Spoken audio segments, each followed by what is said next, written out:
サムネイルの柴犬かわいいね。かわいいよね。僕の気持ちわかるかなって聞いてたね。あれはやっぱり遊びたがってるんじゃないかな。やっぱりそうだよね。犬って気持ちがよく伝わってくるよね。そうそう、だから可愛いんだよね。今日のお話に犬の感情表現というのがあるから、そこで他の感情表現もお話ししようよ。そうだね、そのお話もしよう。他の話もね。他の話ってどういう話？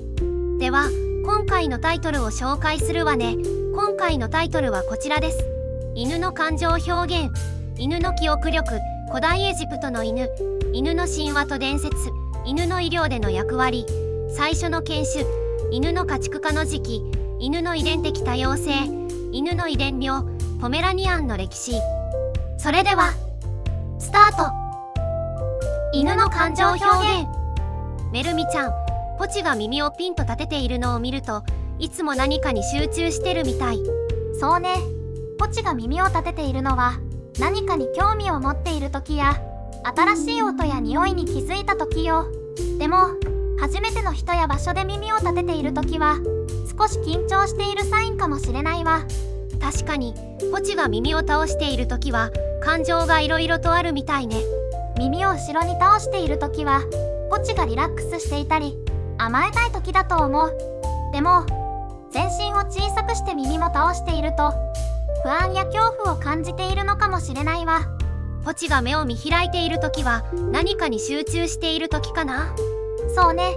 目を見開いているのは、警戒しているか、何かに強く集中しているサイン。でも、同時に口元が緩んでいると、興奮しているか何か良いことを期待しているのかもしれないわ。ポチが上目遣いをするのは可愛いけど、不安を感じているのかしら。上目遣いは不安や恐怖、寂しさを表している時によく見られるわ。でもリラックスしている時にも上目遣いで私たちを見ることがあるから、その時の表情や体の状態も一緒に見るといいわね。口角を上げている時はポチが嬉しい時なのね。口角を上げているのはリラックスしていたり嬉しい時の表現よ。ポチが私たちと一緒にいる時によく見せる表情ね。なるほど、ポチの体の動きや表情にも注目する必要があるわね。犬は感情を言葉で表現することはできないけれど、体の動きや表情、吠える声のトーンによって多くのことを伝えようとしているの。例えば、ポチが遊びたい時は前足を地面につけてお尻を上げたプレイバーのポーズをとることがあるわ。そうそう、ポチがそれをすると本当に遊びたいんだなってすぐにわかるわ。そしてポチが甘えたい時や愛情を求めている時は、私たちのそばにじっと寄り添ってくるの。これも犬の感情表現の一つよ。ポチを通じて犬の感情表現の豊かさに気づかされるわ。本当にそうね。犬の感情表現を理解することで、ポチとのコミュニケーションがより深まるわ。私たちがポチの感情を正しく理解し、適切に応えることができれば、ポチもより幸せに過ごせるはずよ。私たちのこのプロジェクトを通じて、ポチだけでなく、すべての犬とその飼い主がお互いの感情をより深く理解し合えるようになるといいわね。そうね。犬の感情表現について学ぶことは、私たちとポチの関係をより豊かなものにしてくれるわ。犬の記憶力。メルミちゃん、犬の短期記憶って具体的にどのくらいの期間を指すのかしら？犬の短期記憶は実際にはかなり短いの。研究によると、犬の短期記憶は10秒程度しか持続しないと言われているわ。だから、ポチが何かを見たり聞いたりしてから、すぐにそのことを忘れてしまうことがあるのよ。それで、フリスビーを投げた後、すぐにどこに行ったかを忘れてしまうことがあるのね。そういうことね。でも、短期記憶から長期記憶への移行は可能で、繰り返し経験することで、ポチは特定の行動やコマンドを覚えて長期記憶に保持することができるの。じゃあ、長期記憶についてはどうなの？犬の長期記憶は、短期記憶とは異なり、非常に強力よ。ポチが学んだコマンドや、私たちとの経験、特定の人や場所への思い出は、長期記憶に保存されているわ。これらの記憶は時間が経っても失われることはなく、ポチが過去の経験をもとに行動する基盤となっているの。連想記憶といって、匂いや声、感情などと関連づけて覚えるんだけど、これが犬は得意なのよ。だからポチは去年のキャンプ地に行った時、すぐに慣れ親しんだ様子を見せたのね。その通りよ。また長期記憶はポチが私たちと強い絆を築く上でも重要な役割を果たしているの。ポチが私たちを愛し信頼するのは、一緒に過ごした楽しい時間や愛情深い経験が長期記憶に蓄積されているからなのよ。犬の記憶力について知れば知るほど、ポチとのコミュニケーションをより深める方法が見えてくるわ。本当にそうね。ポチの短期記憶と長期記憶の違いを理解することで、彼に新しいことを教える時のアプローチも変わってくるわ。繰り返しと忍耐が新しいスキルを長期記憶に定着させる鍵なのね。古代エジプトの犬。メルミちゃん、古代エジプトで犬がどのように扱われていたかもう調べた？ええ、実はかなり興味深い事実が見つかったわ。古代エジプトでは犬は非常に高い地位を持っていたのよ。彼らはファラオの家族や貴族によってペットとして飼われ尊敬されていたわ。それは面白いね。でもなぜ犬がそんなに重要な地位を持っていたの？いくつか理由があるみたい。まず犬は狩猟や警備といった実用的な役割を果たしていたから。でもそれだけではなくて、犬は宗教的象徴的な意味合いも持っていたの。例えば冥界の神アヌビスはしばしば犬の頭を持つ姿で描かれているわ。ああ、アヌビス神ね。それで犬が特別な存在として扱われたのか。そういうこと。さらに犬は家族の一員としても大切にされていたの。以前古代エジプトでは猫が亡くなったら家族の眉を剃るという話をしたことがあったけど、犬が亡くなったら全身の毛を剃ったんだって。それはとても感動的ね。私たちのポチも家族の一員だもの。古代エジプトの人々の気持ちがよくわかるわ。本当にそうね。そして一部の犬は死後ミイラ化されて墓に埋葬されることさえあったのよ。これは犬が単なるペットを超えた家族や社会にとって重要な存在であったことを示しているわ。犬がミイラになるなんて想像もつかないわ。でもそれだけ犬が古代エジプトの文化に深く根ざしていた証拠ね。ええ、犬は古代エジプトで尊敬され愛されていたの。ファラオのペットとしてだけでなく、彼らの生活のあらゆる面で重要な役割を果たしていたのよ。古代エジプトの犬についてもっと知れてよかったわ。ポチを見るたびに彼が持つ長い歴史と私たちとの深い絆を思い出すわ。そうね。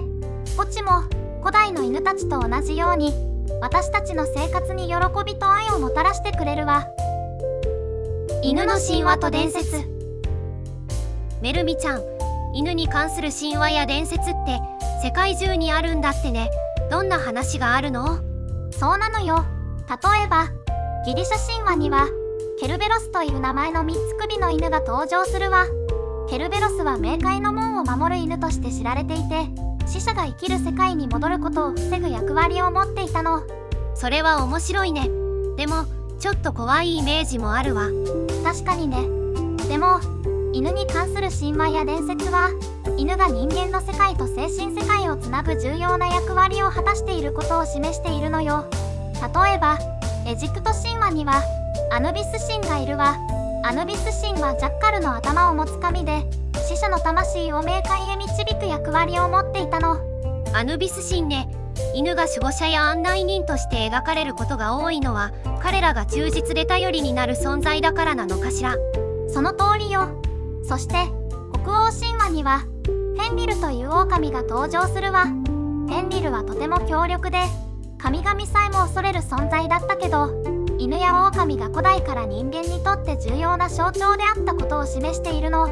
ポチを見ていると、犬がただのペットではなく人間の生活や文化、さらには宗教に深く関わってきた存在だってことがよくわかるわ。本当にそうね。ポチもまた私たちにとっては家族の一員であり守護者みたいなものよ。犬に関するこれらの神話や伝説を通じて、犬と人間との深い絆が昔から存在していることを感じられるわ。私たちのプレゼンテーションで犬にまつわる神話や伝説を紹介することで、ポチをはじめとする犬たちへの理解と敬意が深まるといいわね。そうね。犬が人間の歴史や文化にどのように貢献してきたかを共有することで、犬への愛と尊敬をより一層深めることができるわ。犬の神話と伝説は、犬が単に家族の一員であるだけでなく、古代から人間社会にとって重要な意味を持っていたことを物語っているものね。それに、これらの話は、ポチや他の犬たちを見るときに、彼らが持つ象徴的な価値や文化的な意義について、もっと考えさせられるわ。犬たちは人間と共に成長し、進化してきたのよ。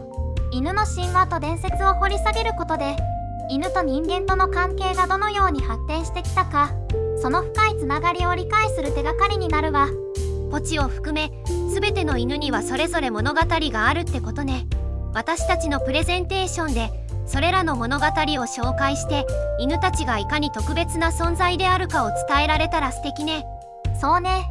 犬と人間との共生の歴史は、私たちが思っている以上に深く、豊かなものよ。ポチも、その長い歴史の一部を今に伝える大切な存在なの。犬の医療での役割。メルミちゃん、犬が医療の分野でどんな役割を果たしているか、具体的なことを知ってる？犬は医療の分野で非常に重要な役割を担っているのよ。例えば、セラピードッグがいるわね。彼らは、病院や介護施設を訪問して、患者さんや高齢者の精神的なサポートを提供するの。そういえば、ポチもいつも私たちを癒してくれるわね。まさにその通りよ。セラピードッグは、人々に安らぎを与え、ストレスを減らし、全体的な幸福感を高めるのに役立つの。実際、セラピードッグの訪問は、患者の心理的な回復を促進することが科学的にも証明されているわ。それだけじゃないんでしょう？犬は他にも医療の分野で役立ってるんじゃない？確かにそうね。犬は、がんの早期発見や、糖尿病患者の血糖値の変化を察知するなど、特定の病気を検知する能力も持っているの。これは、犬の嗅覚が非常に発達していることによるものよ。それはすごいわ。犬がそんなに重要な役割を果たしているなんて、もっと多くの人に知ってもらいたいわ。本当にそうね。そして、犬は PTSD、心的外傷後ストレス障害を持つ退役軍人のサポートをするためにも使われているのよ。彼らは、PTSD を持つ人々が日常生活で直面するストレスや不安を軽減するのに役立つの。ポチを見ていると、犬が人間の生活にどれだけプラスの影響を与えているかがよくわかるわ。そうね。ポチのような犬がいるだけで、私たちの心が和むもの。犬が医療の分野で果たしている役割を広めることで、もっと多くの人が犬の価値を認識し、彼らに感謝するようになるといいわね。最初の犬種。メルミちゃん、最初の犬種ってどんな犬だったと思う？ポチもその遠い先祖の一員なのかな？面白い質問ね。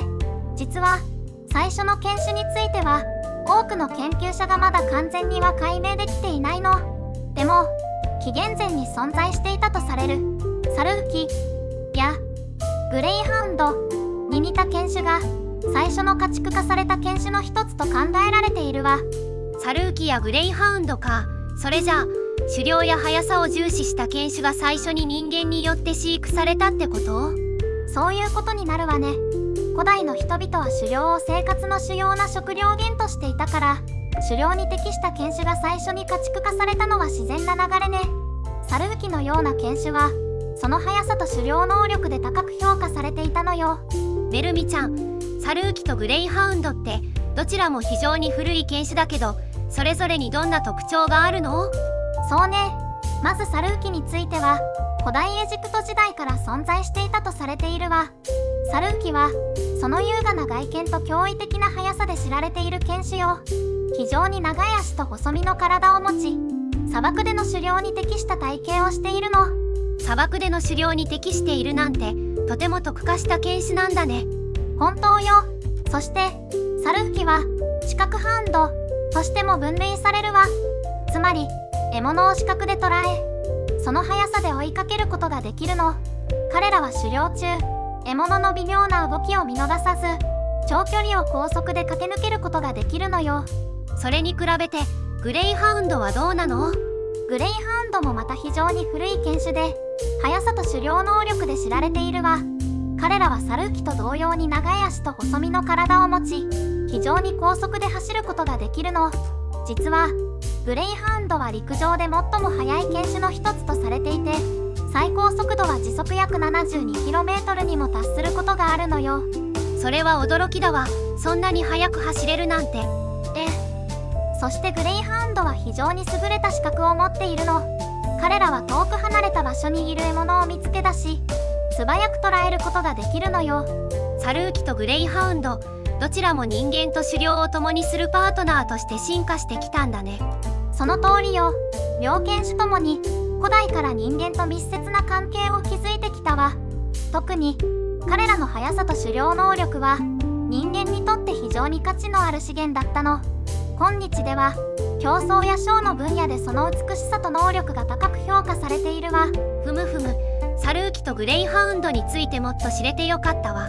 古代から続くこれらの犬種の歴史を調べることで、犬と人間との関係がどれだけ深いものであるかがよくわかるわ。本当にそうね。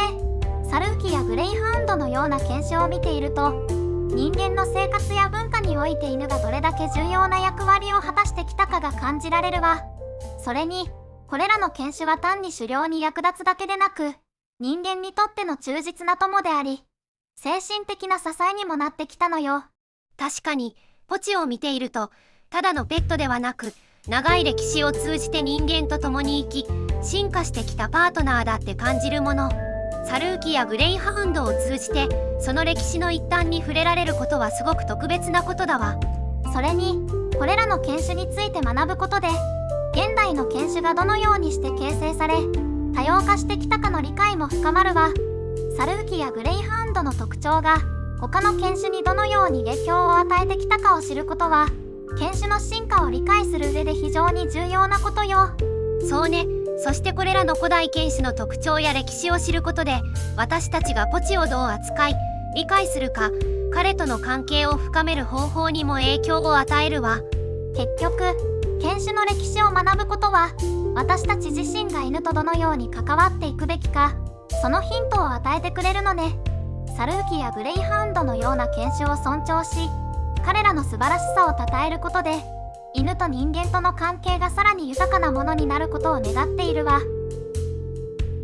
犬の家畜化の時期。メルミちゃん、犬の家畜化っていつ頃始まったと思う？私たちのポチみたいな可愛い犬も昔は野生だったんだよね。そうなんだよね。ポチも昔の犬の子孫なんだよね。研究によると、犬の家畜化は約1万5000年前、一部の研究では3万年前とか4万年前に始まったとされているけど、これは犬と狼の共通の祖先が人間の居住地周辺で食べ物を探し始めたことから始まるんだ。そうそう。そしてその過程で最も人間に対して友好的な狼が選択されて繁殖した結果、現代の犬の祖先が誕生したんだよね。正解。この選択過程を自然淘汰ではなく人為的選択によるものと言えるかもしれないね。人間にとって有益な特性、例えば警戒心が低く従順でコミュニケーション能力が高い個体が選ばれたわけだ。面白いね。そして犬と人間の関係が深まるにつれ、犬は警戒や狩猟のパートナーとしてだけでなく、社会的な存在としても重要な役割を果たすようになったんだ。そうだね。例えば犬が人間の感情を読み取る能力や非言語的な指示を理解する能力は、この長い共生の過程で発達したと考えられているよ。そして犬の家畜化はただ一方的な過程ではなかったってことだよね。犬と人間は互いに影響を与え合い進化してきた。それが今のポチのような犬たちにつながっているんだ。まさにその通り。ポチが今私たちにとってただのペットではなく、家族の一員として、また信頼できる友として存在しているのも、この長い歴史の結果なんだよ。このプレゼンテーションで聴衆に犬と人間との関係の深さと、犬の家畜化の過程がどれほど複雑で相互的なものであったかを伝えられたらいいね。ポチを通して犬と人間の関係の歴史をもっと深く、感情的にも理解してもらいたいね。犬の遺伝的多様性。めるみちゃん、犬の遺伝的多様性って具体的にはどういうことなの？犬の遺伝的多様性とは、犬種間や犬種内で見られる遺伝子の差異のことよ。この多様性は、異なる犬種の形成だけでなく、同じ犬種内でも個体によって異なる特徴が現れる理由になっているの。それはどうやって形成されたの？遺伝的多様性は、人間による品種改良、自然淘汰、そして地理的な隔離によって形成されてきたわ。例えば、特定の地域や特定の目的で犬が飼育されることで、その地域や目的に最適化された遺伝子が選ばれ、犬種が形成されていったの。へえ、ポチのようなポメラニアンもその一例なの？まさにそう。ポメラニアンはもともとより大きなスピッツタイプの犬から来ているけど、特定の特徴を持つ小型犬を求める品種改良を通じて、今日の小さくて愛らしい姿になったのよ。犬種のサイズについても触れたいんだけど、最小の犬種と最大の犬種ってどれか知ってる？実はそれについても調べたわ。最小の犬種はチワワやプラシスキー、クリサジークね。どちらも成犬でも体重がおよそ 2kg から 3kg 程度で、非常に小さい犬種ね。チワワは知ってるけど、プラススキー、クリサジークという犬種があるのね。やっぱりとっても小さいわよね。それじゃあ、最大の犬種は？最大の犬種は、アイリッシュ、ウルフハウンドとグレート、レーンが挙げられるわ。どちらも非常に大きな犬種で、特にグレート、レーンは高さが 90cm を超える個体もいるの。アイリッシュ、ウルフハウンドも同様に、非常に背が高いわ。グレート、レーンとアイリッシュ、ウルフハウンドね。確かに見た目も迫力があって大きいものね。そうなのよ。でも大きさだけが遺伝的多様性の一例に過ぎないの。サイズ、毛色、性格など犬種によって様々な特徴があり、それぞれが遺伝的な背景を持っているの。じゃあ遺伝的多様性って健康にも影響があるの？実は遺伝的多様性は犬の健康にとって非常に重要なの。多様性が高ければ高いほど遺伝的な問題が少なくなり、総じて健康な個体が生まれやすくなるわ。逆に遺伝的多様性が低いと遺伝病のリスクが高くなることがあるの。なるほど。だから遺伝的多様性を保つことが大切なんだね。正解。遺伝的多様性を理解し適切に管理することは犬種を健康に保ち、持続可能な繁殖計画を立てる上で非常に重要なのよ。このプレゼンテーションを通じて、ポチを含む全ての犬が持つ遺伝的多様性の大切さをもっと多くの人に伝えられたらいいわね。そうね。ポチや他の犬たちが健康で幸せな生活を送れるように、私たち飼い主が遺伝的多様性について理解し、適切な対策を講じることが大切よ。犬種の健康を守るためにも、遺伝的な情報を正確に把握し、責任ある繁殖計画を指示することが重要なの。犬種ごとに特有の遺伝病があるって聞いたことがあるけど、それも遺伝的多様性が関係してるの？それぞれの犬種で特定の遺伝病が見られるのは、繁殖の過程で特定の遺伝子が強調された結果なの。だから、遺伝的多様性を高めることは、そうした遺伝病の発生率を減らすのにも役立つわ。遺伝的多様性を保つことは、ポチのような家庭犬だけでなく、全ての犬種の未来にとっても重要なんだね。犬の遺伝病。めるみちゃん、犬の遺伝病って具体的にどんなものがあるの？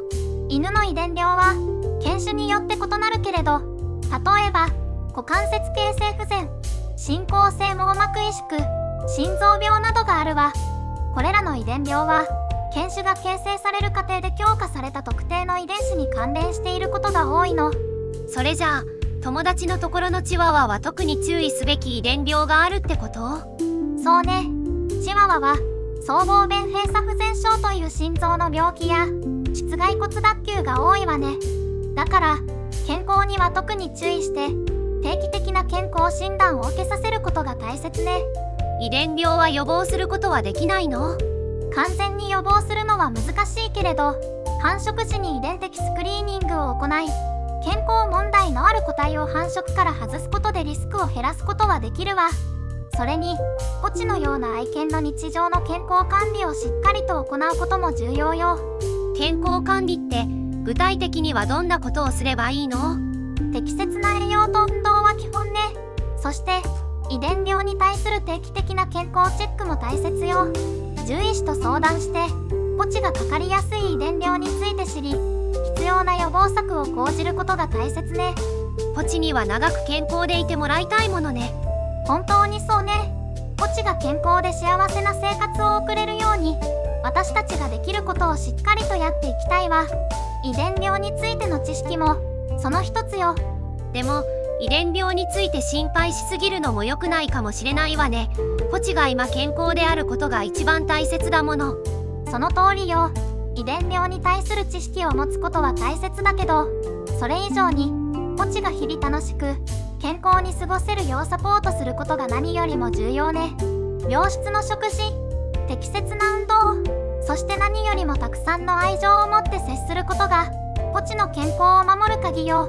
ポチにとって私たちが一番のサポーターね。犬の遺伝病に関する情報も大事だけど、ポチが毎日を幸せに過ごすためのサポートを忘れずにいたいわ。そうね。そして何か問題が起きた時は迅速に対応できるよう、信頼できる獣医師との関係を築いておくことも大切よ。ポチがいつも健康でいられるように、予防接種や定期検診も怠らないことね。ポチと一緒に過ごす時間はとても貴重。だからこそ私たちにできる最善のケアをしてポチの健康と幸せを守りたいわ。ポメラニアンの歴史。メルミちゃん、ポメラニアンの歴史についてどんなことが分かった？ポメラニアンは実は非常に長い歴史を持つ犬種なのよ。彼らの祖先は北欧のスピッツタイプの犬で、特にポーランドとドイツのポメラニア地方が起源とされているわ。スピッツからさらに先祖をたどればサモエドに行き着くわね。そうなんだ。でも今のポメラニアンはとても小さいけど、祖先はもっと大きかったんでしょう？正解よ。実際ポメラニアンの祖先は約30ポンド、約 13.6kg ほどの体重があるずっと大きな犬だったの。彼らは羊を牧畜するのに使われたり、その勇敢さから番犬としても活躍していたのよ。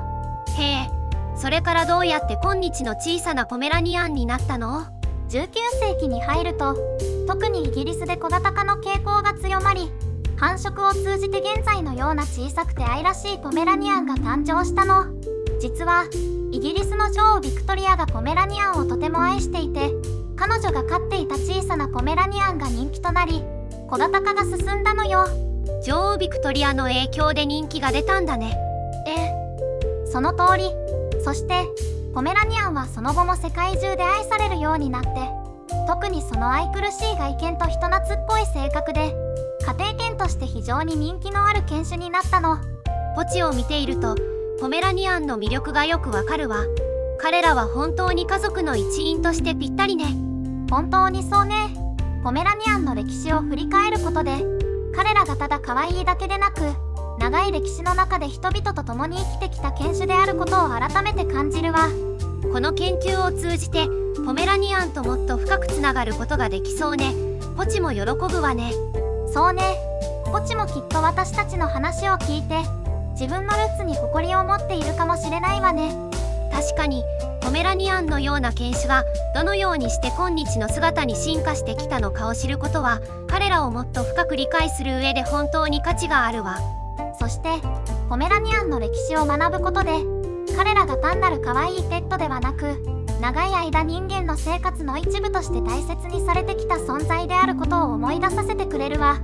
ポチを見るたびに、これからはその勇敢な祖先や女王ビクトリア時代から受け継がれてきたエレガントな血統を思い出すことになるわね。